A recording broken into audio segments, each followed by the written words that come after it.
네, 반갑습니다. 페이지 26쪽을 펴십시오.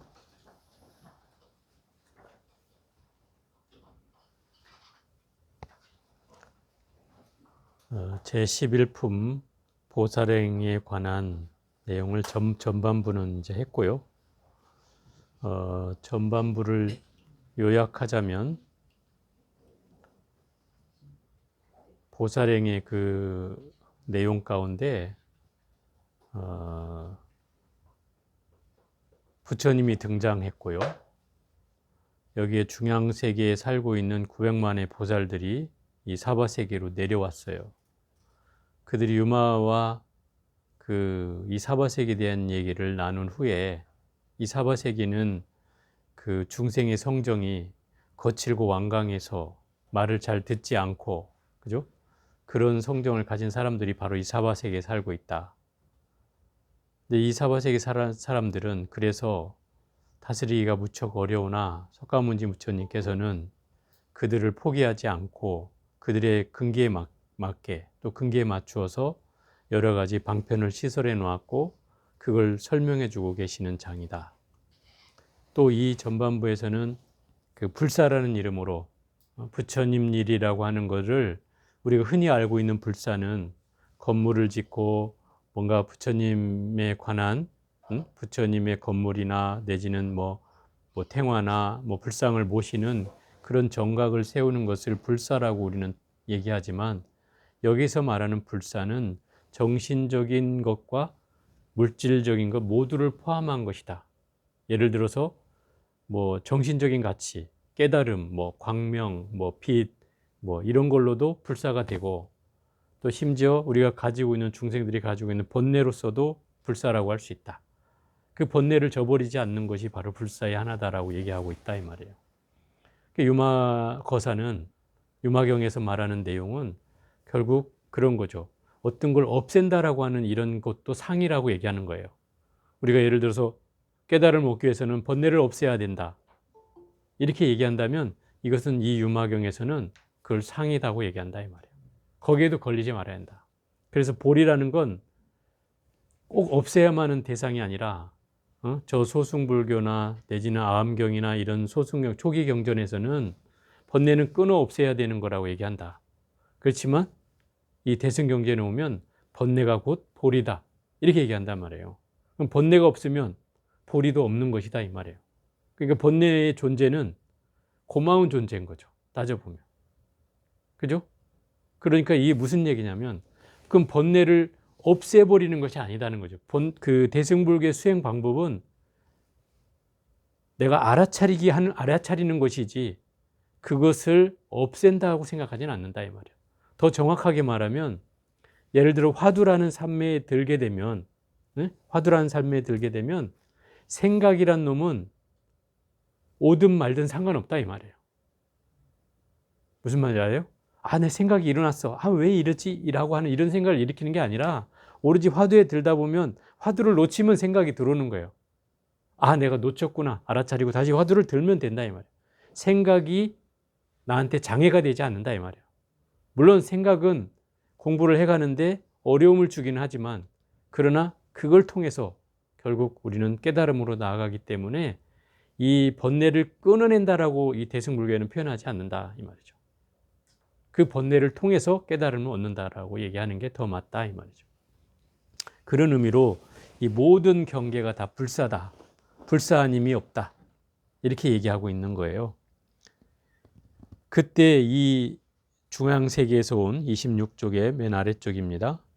중앙세계에서 온 보살들이 합장하고 부처님께 여쭈었다. 세존이시여 저희들이 이 국토를 처음 보았을 때 보잘것없다는 생각을 하였습니다. 그러나 지금은 스스로 뉘우치고 후회하여 그런 마음을 버렸습니다. 왜냐하면 모든 부처님의 훌륭한 방편은 불가사의하여 중생을 제도하기 위해서 그들에게 마땅한 대로 여러 가지 국토를 나타내시기 때문입니다. 세존이시여 오직 바라옵건대 몇 마디 법문이라도 베푸시어 본국에 돌아가 열애를 기념케 하시옵소서. 이건 지금 중앙세계에서 온 900만의 보살들이 지금 부처님께 말씀드리는 대목이다 이 말이에요. 무슨 내용이냐면 자기들이 처음에 이 사바세계에 왔을 때 이 사바세계는 고통의 세계라고 했잖아요. 고통을 감내할 수 있는 세계. 그래서 또 예토라고도 불린다. 예토는 더러운 땅, 욕심과 번뇌와 성냄이 많은, 어리석음이 많은 그런 땅이다 이 말이에요. 그게 바로 예토이고 그걸 사바세계라고 한다. 그래서 겉보기에는 부처님이 사는 땅인데도 더럽고, 이 중앙세계에서 온 보살들이 보기에는 더럽고 뭔가 욕심을 내고 헐떡거리고 중생이 성정이 거칠어서 뭔가 바람직하지 않은 세상으로 알고 왔는데, 부처님 말씀을 듣고 보니 그게 아니다 이 말이에요. 왜? 부처님은 그 어려운 상황을 방편으로 시설해 놨다 이 말이에요. 또 더 어려운 사람에게는 지옥이라는 것을 설명해 주고 지옥에 못 가게 얘기도 하고 있고, 그죠? 또 잘하는 사람에게는 격려를 해서 더 좋은 곳으로 나가게끔 인도하고, 그걸 방편으로 여러 가지 경계를 이 사바세계는 설명하고 있기 때문에 그 사바세계라고 하는 곳이 결코 나쁜 곳이 아니다 라는 것을 이미 이 법문을 듣고서 이 900만의 보살들이 이런 얘기를 하는 거예요. 그런데 가기 전에 부처님의 법문을 한마디 해주시면 그걸 듣고 올라가겠다 이 말이에요. 부처님께서 모든 보살들에게 말씀하셨다. 이제 법문이 시작되는 거예요. 다함과 다함이 없는 해탈 법문이 있으니 그대들은 마땅히 배우라. 무엇이 다함이냐? 유의법을 말하는 것이요. 무엇이 다함이 없음인가? 무의법을 말하는 것이니라. 보살들은 유의를 다하지도 않고 무의에 머물지도 않느니라. 다한다는 말은 한계가 있다는 뜻이고, 다함이 없다는 말은 무궁무진하다는 뜻이에요. 그러면 유의법이라는 게 한계가 있는 법이고, 무의법이라는 건 한계가 없는 법이다 이런 뜻이에요. 그럼 유의법은 뭐냐? 우리가 인연으로 지어진 모든 현상계에 일어나는 법칙을 다 유의법이라고 그래요.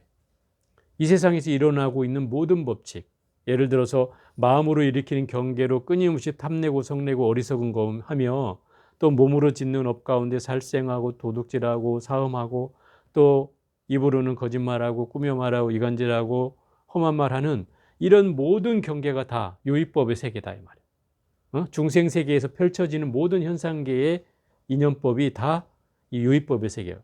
근데 이 유의법은 한계가 있다는 말은 뭐예요? 이게 현상계이기 때문에 실체가 없는 거잖아요. 여러분이 화를 냈는데 그 화가 실체가 있냐 이 말이에요. 화가 실체가 있어요? 없어요. 그러면 본질이 아니란 뜻이죠. 본질이 아니라는 말은 결국 금방 사라지고 마는 것이라는 뜻이에요. 그게 다함이 있는 법이라는 뜻이고, 다함이 없는 법은 사라지지 않는 걸 말하는 거예요. 불생불멸하듯이 사라지지 않는 것. 그래서 이거를 본질이라고 얘기하고, 현상과 반대로 예를 들어서 우리가 마음이라고 하는 걸 얘기할 때 마음에는 두 가지 문이 있다 이렇게 얘기를 해요. 이게 이제 대승기실론에 나오는 얘기인데, 마음엔 두 가지 문이 있는데 하나의 문은 생멸문이고 하나의 문은 진여문이다 이렇게 얘기한다. 생멸문은 끊임없이 일어났다 사라지는 경계의 문이 마음의 한켠에 일어나는 경계고, 그죠? 또 마음 한켠에는 그 마음을 감싸고 있는 본질의 마음이 있다. 청정한 진리 그 자체인 마음이 있다. 그걸 진여문이라고 한다. 근데 이 진여문은 존재한다고 보여지는 게 아니라 텅 비어 있다고 보여진다 이 말이에요. 그래서 그걸 공이라고 하고 영기라고 하고 무자성이라고 한다. 자성이 없는 거라고 얘기한다. 그럴 뿐이에요. 이게 진여문은 본질의 세계고 생멸문은 현상의 세계다 이 말이에요. 그럼 이게 다르냐? 다른 게 아니다는 거죠. 이걸 잘 이해해야 돼. 우리 마음이란 놈은 두 가지 경계로 펼쳐질 뿐이지 그 마음 하나로 보면 다 그 마음 안에 있다 이 말이에요. 본질도 내 마음 안에, 참마음, 소위 말하면 쉽게 말하면 참마음도 내 안에 있고, 그 다음에 생멸이 일으켜지는, 끊임없이 일어났다 사라지는, 생각이 일어났다가 또 사라지, 일어났다 사라지, 일어났다 사라지는 그 마음도 바로 그 마음에 있다. 그러면 이것을 어떻게 표현하냐면 본질의 마음, 참마음을 싸고 있는 나의 업력의 마음이 있다 이 말이죠. 그럼 그 마음이 다른 것이냐? 다르진 않다 이 말. 그 업력의 마음의 그 찌꺼기들을 가려워져서 우리가 보지 못할 뿐이니 그 마음을 잘 닦아서 그 마음을 싹 없애버리면, 그러면 그 본래 깨끗했던 청정한 마음은 그대로 홀연히 드러나게 된다 이 말이에요. 그래서 이 자선이라는, 요새 배우고 있는 자선이라는 책에도 그렇게 얘기를 하고 있다. 구슬을 아주 흙탕물에다가 빠뜨렸어. 아무리 손을 뒤지고 찾아도 찾을 수가 없어. 결국 그렇게 해갖고 찾을 수 있는 방법이 아니라 그 구슬을 찾으려고 하면 그 흙탕물이 가라앉기를 기다려야 되는 거예요. 그죠? 흙탕물이 고요하게 가라앉으면 그 바닥이 훤히 자기 모습을 드러낸다 이 말이에요. 그곳에서 구슬을 찾을 수 있는 건 너무 쉬운 일이죠.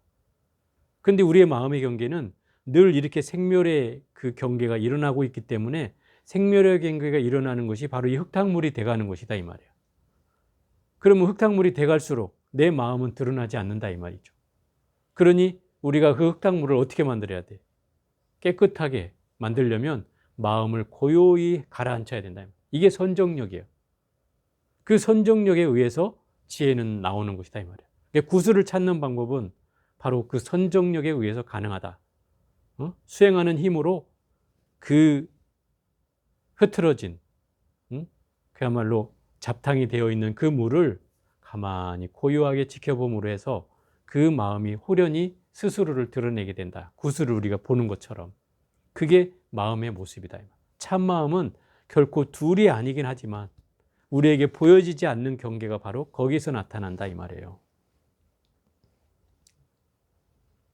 그래서 근데 이 보살은 유의법에 다하지도 않고 보살 그 무의법에도 머물지 않는다 이렇게 얘기하잖아요.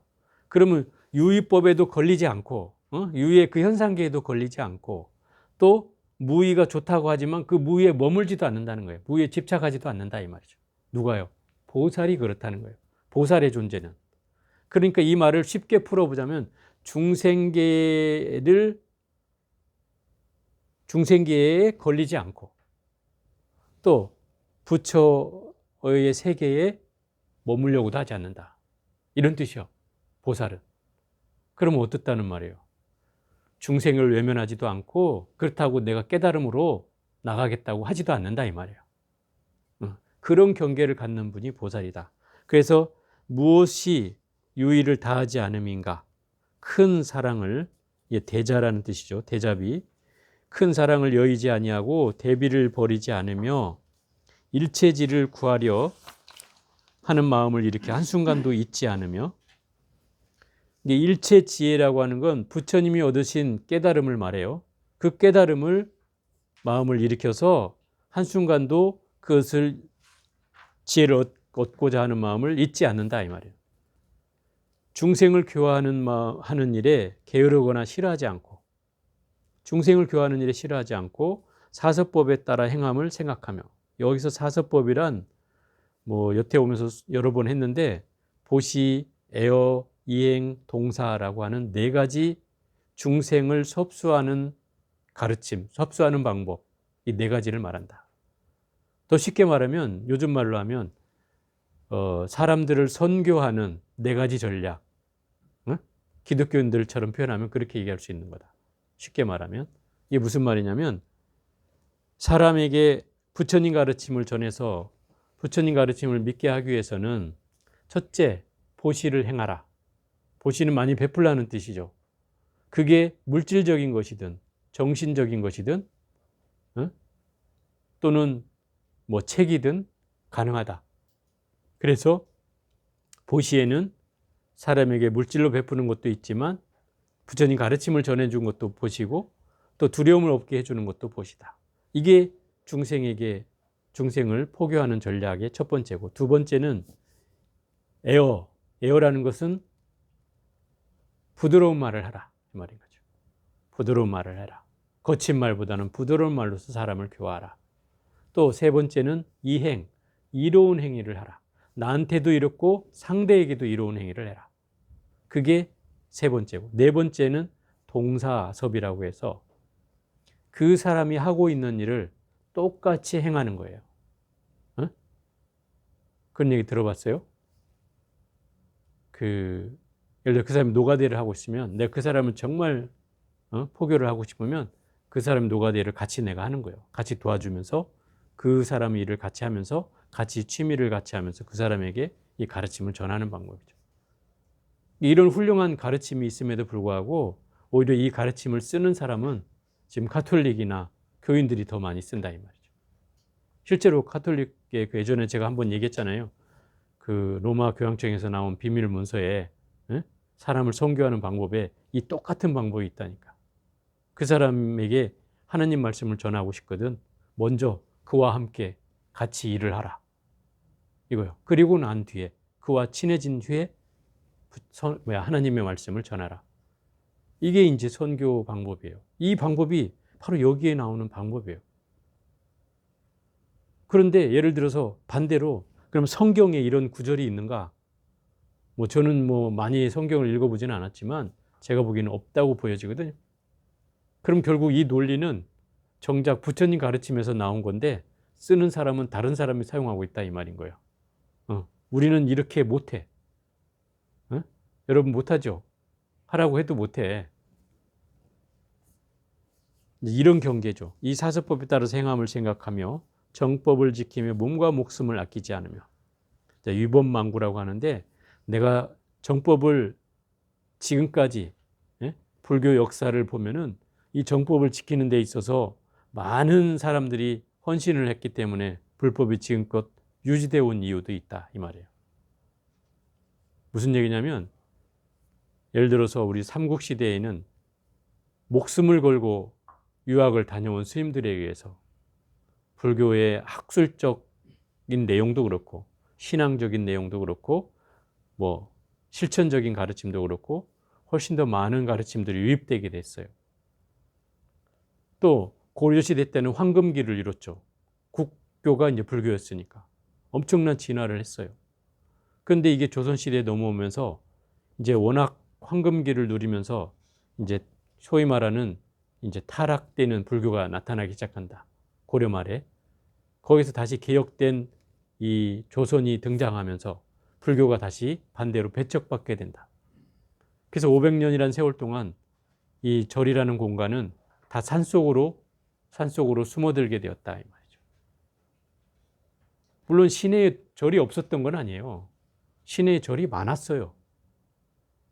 고려시대 때는 절이 거의 시내 주변에 다 있었어요. 많았어요. 그런데 이제 조선시대가 되면서 그 시내에 있는 절들은 다 쫓겨가고 그곳을 다 학당으로 만들어서 서원으로 만들어가지고 그 유교를 가르치는 그런 곳으로 만들어버리고 심지어 어느 절은 또 막 묘자리로 좋은 묘자리라고 써버리고 이렇게 하면서 절들이 시내에 가까운 절들이 다 사라지고 이제 저 외곽에 있는 절만 남아있게 된 거죠.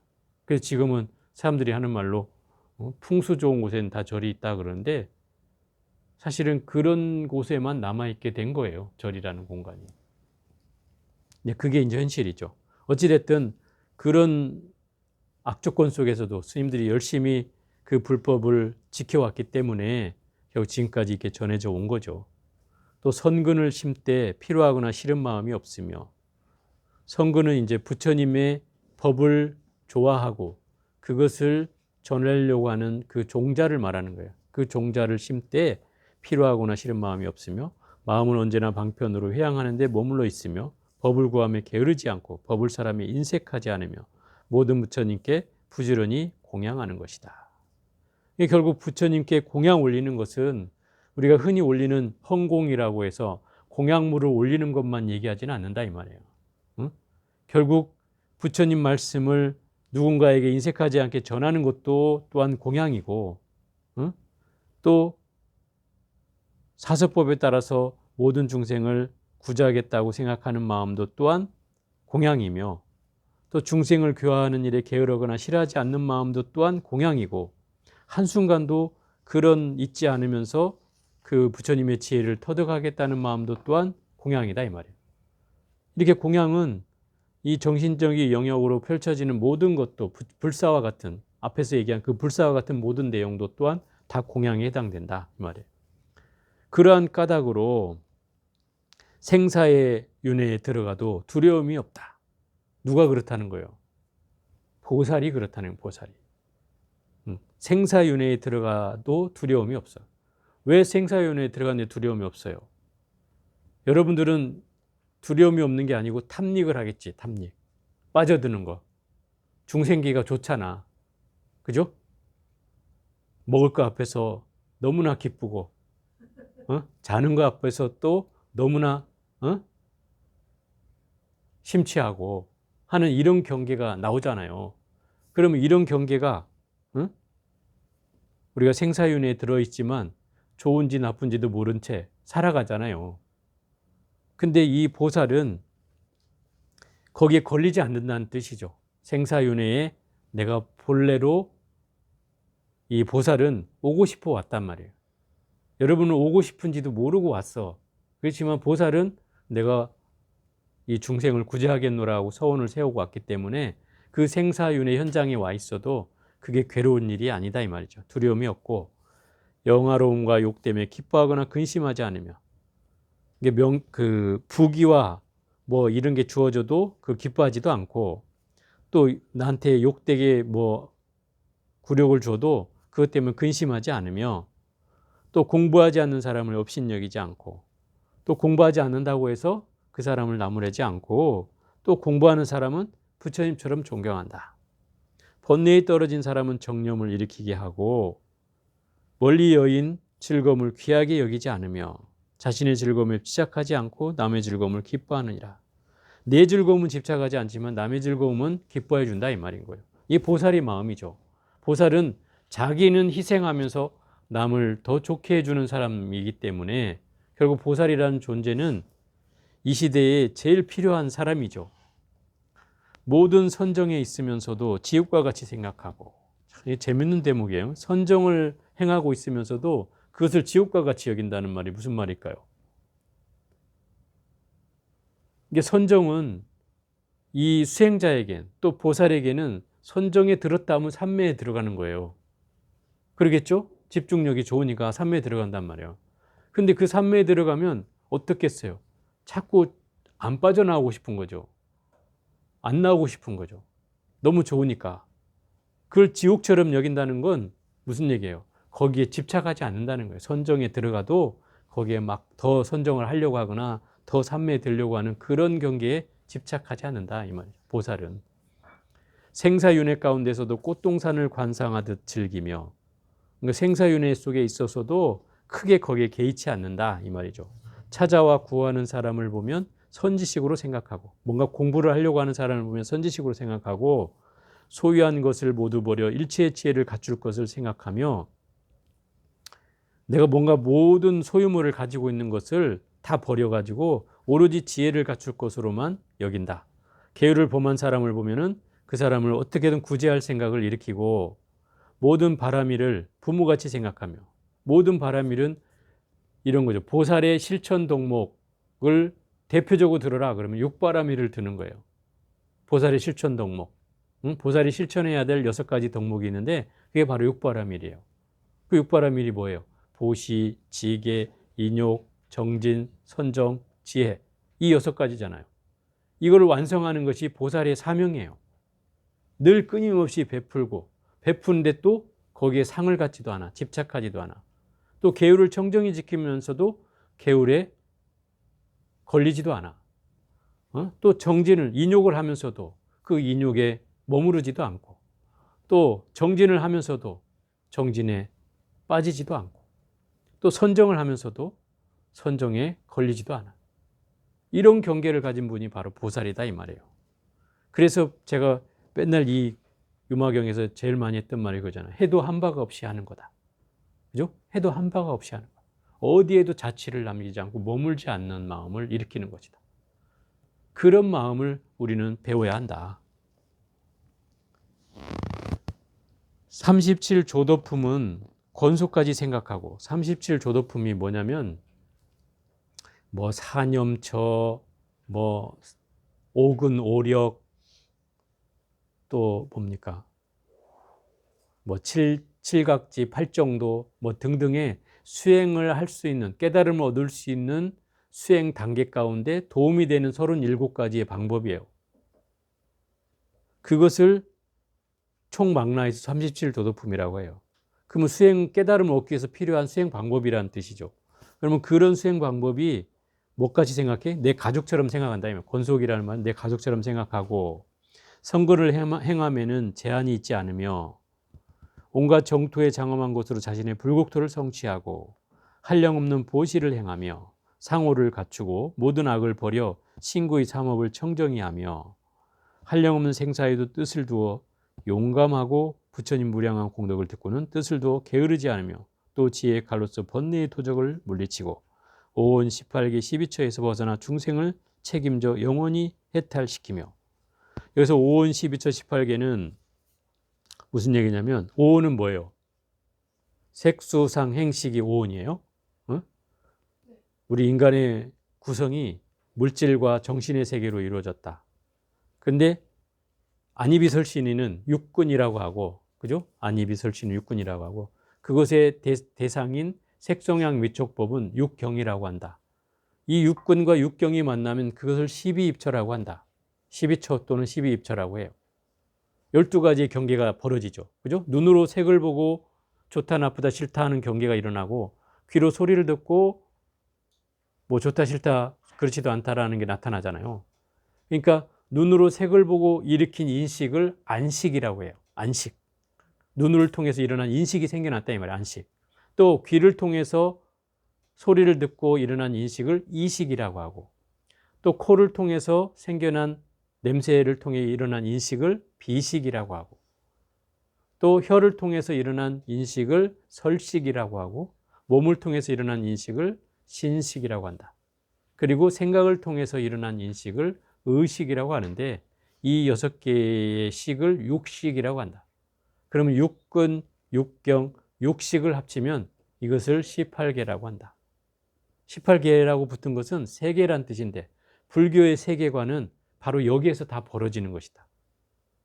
눈으로 보고 인식된 세계가 세계다 이 말이에요. 눈에 보이지 않는 세계는 세계가 아니다라고까지 얘기해요. 재밌는 표현이에요. 그러니까 불교에서는 인식된 것만이 세계다 이렇게 얘기한다 이 말이죠. 내가 인식하지 못하면 세계가 아니라고 얘기하고 있는 거죠. 그렇게 얘기하고 있는 거예요. 그런 이 육군과 육경과 육식으로 일어난 이러한 경계를 모두 벗어나 중생을 책임져 영원히 해탈시키며, 보살은 그런다 이 말이에요. 대정진으로 마군을 항복받고 항상 무념으로 실상의 지혜를 구하며.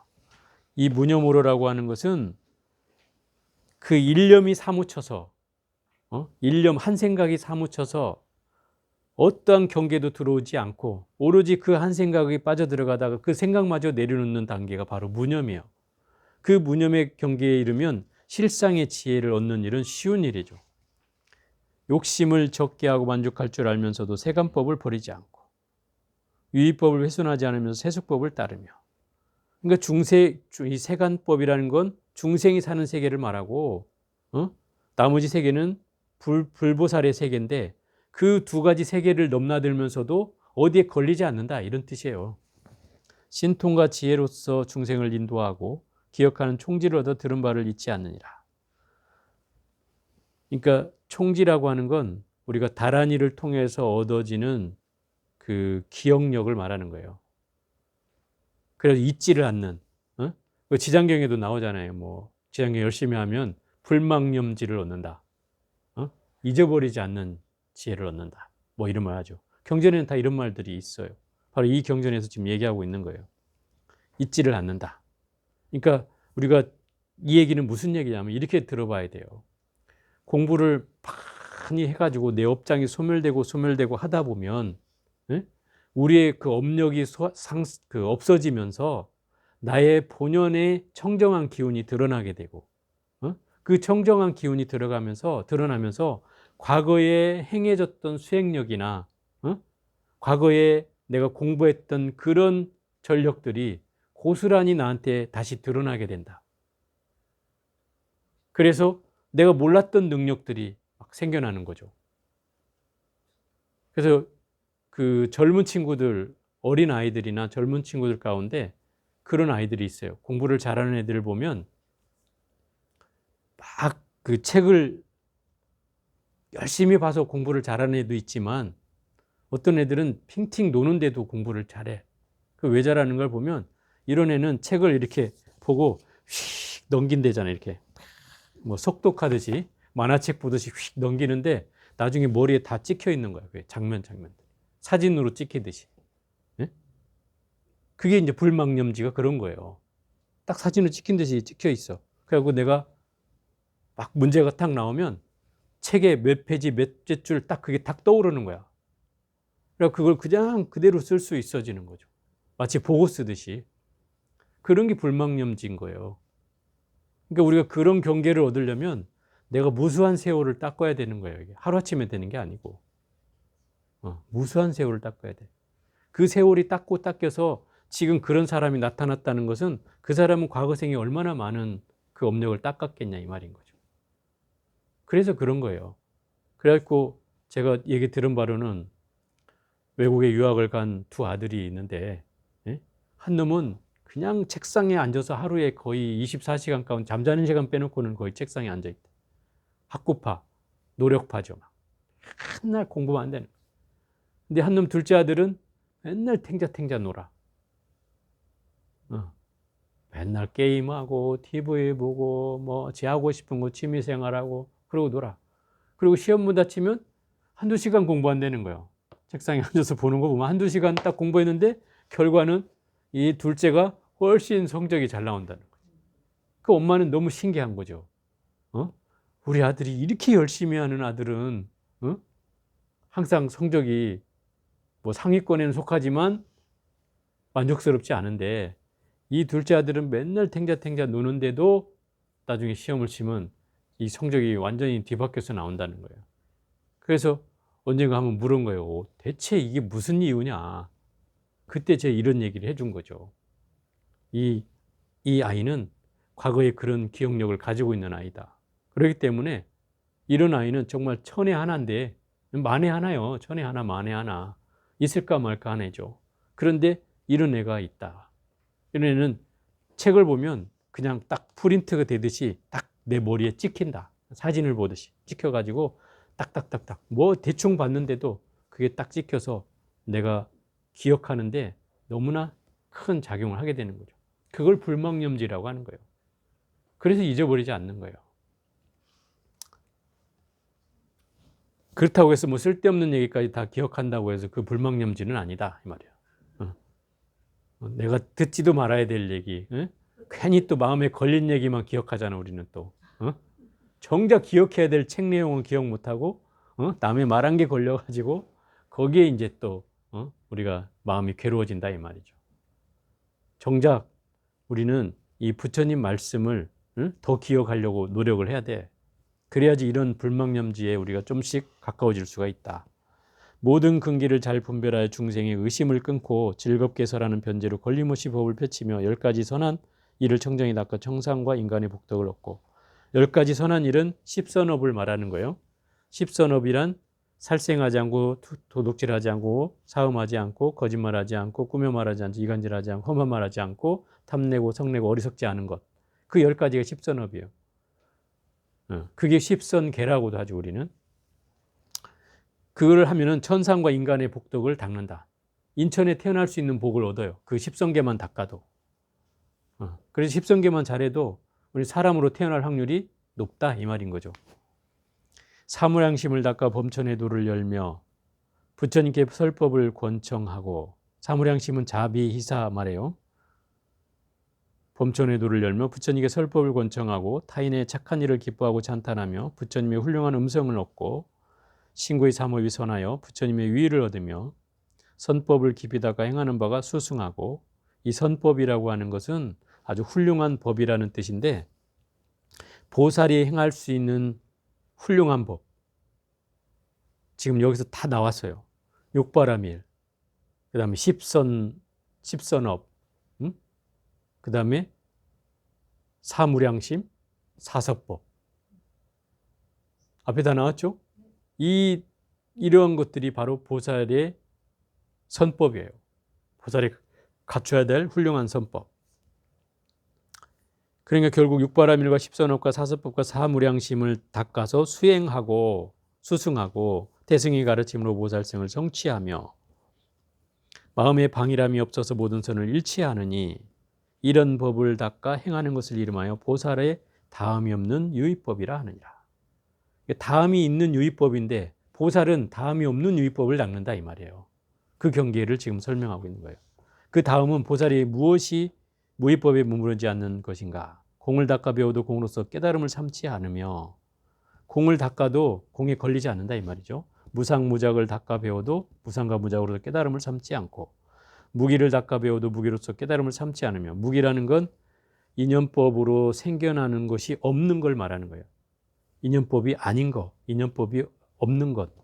그런 경계를 배워도 깨달음을 삼지 않으며 무상을 관하여도 선의 근본을 잃지 않고 무상은 항상함이 없는 것, 늘 끊임없이 변하는 것을 관해도 선의 근본을 싫어하지 않고 세간의 괴로움을 관하여도 생사를 미워하지 않으며 무아를 관하여도 남의 가르침에 게을리지 않고 정멸을 관하여도 영원히 정멸에 머물지 않으며 멀리 여임을 관하여도 몸과 마음으로 선을 닦느니라. 정멸을 관한다는 것은 부처님의 최후의 깨달음, 그게 열반이잖아요. 부처님이 모든 몸의 찌꺼기마저 다 사라진 상태를 우린 정멸이라 그래. 그래서 열반경 사국에 나오는 정멸위락이라고 있잖아요. 응? 그 정멸위락이 바로 모든 경계가 사라진 경계야. 그런데 이 보살은 그 정멸을 추구하면서도 정멸을 관하면서도 그 정멸에 머물지도 않는다. 거기에 집착하지 않는다 이 말이죠. 추구해 가긴 하지만 집착하지는 않는다. 또 멀리 떠남을 관하여도 몸과 마음으로 선을 닦는다. 기본은 다 떠나는 거지만 그러나 중생의 기본 수행을 절대 어긋나지 않고 그걸 하고 있다 이 말이에요. 돌아갈 곳이 없음을 관하여도 선법으로 나아가며 무생을 관하여도 생멸의 법으로 중생을 짊어지고 보살은 원래 불생불멸이에요. 불생불멸인데 생겨나는 법도 없고 사라지는 법도 없어요. 그래서 무생을 관하면서도 이 생멸법에 속해 있는 중생들을 외면하지 않고 중생들이 바른 법을 못 찾아가면 그들을 계도해서라도 그들을 짊어지고 끌고 간다 이 말이에요. 무를 관하여도 온갖 번뇌를 끊지 않으며 이 무르라는 말은 어디에도 걸리지 않는 이런 뜻이에요. 번뇌가 없는 그게 무르법이에요. 번뇌가 없는 법, 어디에도 걸리지 않는 법. 이걸 다른 말로 하면 무의법하고 같은 말이에요. 온갖 번뇌를 끊지 않으며 행할 바가 없음을 관하여도 법을 행함으로써 중생을 교화하고 공무를 관하여도 공무는 텅 비어서 아무것도 없는 것을 관해도 대비심을 버리지 않는다. 본질을 추구하더라도 대비심을 버리지 않으며 정법의 경계를 관하여도 소승을 따르지 않고 이게 바른 법에 나아가는 경계를 관하여도 소승을 따르지 않고 모든 법이 허망하여 경고함도 없으며 사람이라 할 것이 없고 주인공도 없고 상이 없음을 관하여도 본래 원이 만족하지 못하여서 복덕과 선정과 지혜를 허망하다고 여기지 않느니라. 그러니까 모든 법이 허망하고 뭐 그렇다 하더라도 복덕과 선정과 지혜를 허망하다고 여기지는 않는다. 이와 같은 법을 닦는 것이 보살이 무위에 머무르지 않는 것이니라. 유위에 다하지 않는 법과 무위에 머무르지 않는 법을 지금 설명하고 있는 거예요. 지금 두 번째 장에 이게 보살의 경계 가운데. 세 번째는 뭐냐? 바로 유의법에 다하지 않고 무의법에도 머무르지 않는 이 불의의 경계를 설명하는 부분이 세 번째다 이 말이에요. 제가 이 유마경은 불가사의 해탈 법문이라고도 얘기하고 또 불의 법문을 얘기한다고 얘기했어요. 둘이 아닌 경계를 설명하고 있는 거죠. 중생계를 외면하지 않으면서 부처님 세계를 쫓아가고 또 부처님 세계에 머물지 않으면서도 중생계를 끌고 가는 그런 경계를 설명해 주는 분이 바로 보살이고 그 두 가지 경계를 불의법으로 설명해 주는 부분이 바로 이 부분인데 복덕을 갖춤으로 무의법에 머무르지 않고 복덕을 갖춤으로써 무의법에 머무르지 않고 또 지혜를 갖춤으로써 유의법을 다하지 않으며 복덕과 지혜가 유의법에도 무의법에도 걸리지 않는다 이 말인 거죠. 또 대자비함으로 무의법에 머무르지 않고 본래 원을 만족하는 까닭으로 유의법을 다하지 않으며, 대자비나 본원의 두 가지를 유의법이나 무의법에도 걸리지 않는다. 또 진리의 즐거움을 맛봄으로 무의법에 머무르지 않고 법의 즐거움을 베풀어 주므로 유의법을 다하지 않으며, 진리의 즐거움이나 법의 즐거움이 유의법이든 무의법에 걸리지 않는다 이 말이에요. 중생의 병을 알기 때문에 무의법에 머무르지 않고 중생의 병을 없앰으로 유의법을 다하지 않으며, 그러니까 중생의 병을 없애거나 병을 아는 거나 다 유의법이든 무의법에 걸리지 않는다. 모든 보살들이여 이 같은 법을 닦아서 유의법을 다하지 않고 무의법에도 머무르지 않는 이것이 다함과 다함이 없는 해탈 법문이니, 이 다함과 다함이 없는 해탈 법문이라는 건 불의 법문이라는 거예요. 두 가지 경계를 가지고 있는 법문이다 이 말이에요. 둘이 아닌 법문, 불의 법문이니 그대들은 마땅히 배울지니라. 바로 불가사의 해탈 법문이 바로 이 대목이다 이 말이에요. 말은 어렵지만 결국 그 얘기예요. 중생계와 부처의 세계를 결코 둘러보지도 않고, 내가 공부를 더 많이 했다고 중생을 얕보지도 않고, 그죠? 그렇다고 내가 부처의 세계에 나아가려고 그것만 집착하지도 않는다 이 말이에요. 그런 경계에 가진 분이 바로 보살이잖아요. 그러니 이 보살은 어디에도 걸리지 않은 채 중생을 교화하고 계도한다. 그렇지만 그 교화한 바도 없어, 또 거기에 집착하지도 않기 때문에. 그래서 해도 한 바가 없이 하는 경계를 얘기하고 있는 부분이 바로 이 보살에 관한 내용이다 이 말이에요. 이게 바로 불가사 해탈 경계의 법문이고 불의 법문이다. 이때 모든 보살들이 이 법문을 듣고 크게 환희하여 여러 가지 묘한 색깔과 갖가지 향기가 나는 꽃으로 삼천대천세계 두루 흩뿌리며 부처님과 이 경어법과 아울러 모든 보살들에게 공양하고 부처님 발에 머리를 조아려 예배하고 일찍이 본 적이 없는 일이라 찬탄하였다. 이렇게 찬탄하는 사람이 누구예요? 바로 중양세계에 살고 있는 900만 보살들이 부처님께 법문을 청했잖아요. 부처님이 이게 다함과 다함이 없는 해탈 법문을 설하는 걸 듣고 감흡해서 여러 가지 색깔과 꽃 향기가 나는 그 꽃을 공양으로 삼천세계에 다 두루 뿌리고 부처님께도 공양을 올렸다 이 말인 거죠. 그 찬탄하는 마음으로. 그리고서 석가모니 부처님께서 여기에서 방편을 잘 행하시도다 말하고는 호련히 사라져 중양세계로 돌아갔다. 이게 결국 석가모니 부처님의 말씀을 듣고 이 사바세계가 결코 허투른 세계가 아니라 중생들에게 방편으로 잘 시설되어 있는 이 세계이고, 보살은 그곳에서 이 사명을 놓지 않고 중생들을 잘 계도해 가고 있는 그런 곳이다라고 하는 걸 설명해 주고 있고, 또 부처님은 그걸 통해서 보살은 이렇게, 보살행은 이뤄야 되고 보살은 이렇게 살아야 된다라고 설명하고 있는 대목이다 이 말이에요. 그러니 우리가 보살이라는 이름을 불릴 때는 이 보살에 설사 가깝진 않다 하더라도 그래도 우리가 이 보살이라는 경계를 놓지는 말아야 된다 이 말이에요. 내가 그 보살의 이름을 쫓아서 살다 보면 어느덧 한 발짝 한 발짝 그 경계를 가까이 가게 된다 이 말이죠. 보살은 그런 거예요. 여러분이 나는 보살이 아닌데요 이렇게 얘기하면 안 된다 이 말이에요. 보살을 향해 쫓아 나아가는 사람이면 나는 보살인 거예요. 이미. 아닐 수가 없다 이 말이에요. 그러면 내가 그 아닌 부분만, 나에게 보살이 아닌 부분만 하나씩 하나씩 걷어내면 된다 이 말이에요. 아, 내가 욕심을 부린다. 그럼 욕심을 걷어내고, 내가 짜증을 낸다 싶으면 짜증을 걷어내고, 내가 어리석은 마음을 낸다 싶으면 어리석은 마음을 걷어서 끊임없이 이 보살로 향하는 마음을 놓지 않는 것, 그것이 진정한 보살이 되는 길이죠. 그죠? 자, 오늘은 여기까지 해보겠습니다.